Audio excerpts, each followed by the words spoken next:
How many women in here flew a man out before? Raise your hand. I love the honesty over here. And I hope you made him put it right through the hole of the box. Let me say, Don't even make him pull him all the way out. Just I have a question. Why is that so looked down upon? Because I hear society, I hear the things that are being said online. And that's part of the reason because y'all will listen to these bitter people who are online who have never ever had to serve in their life, who have never understood what reciprocity actually means, who have never poured into somebody else, but they have always been poured into. And that's the reason why they have so many failed relationships that are single or miserable. Why is that shunned upon? Why do we, hold on, Sugar Love, why do we look down on that?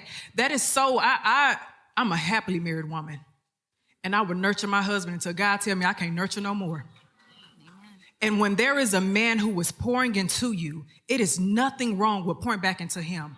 That should not be looked down upon. Now, if we're talking about toxic men, you shouldn't be dealing with toxic men to begin with. That's your poor assessment. But it's so many women that I know for a fact, many of y'all actually do want to be married. And y'all want a healthy reciprocal relationship. So if y'all continue to listen to that foolishness, and if y'all continue to listen to people who smack their lips whenever they talk about pouring into another man, pouring into a man regardless, y'all gonna stay miserable and unhappy. Because I guarantee you, once you cross over and you marry, it is gonna be a daily serving.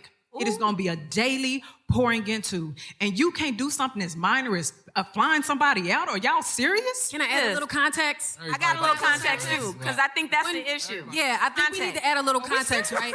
We're not talking about our husbands, all right? Right. We're not talking about somebody we've been dating consistently. All right, so you shouldn't be doing that. When we normally talk about flying out, it's like a first link type thing. Literally. Or a first Why are link. you doing that to begin with? You haven't made the proper assessment. No, we can't keep using that as the standard. That's what a fly out is. But we can't be using that as the standard. That's you.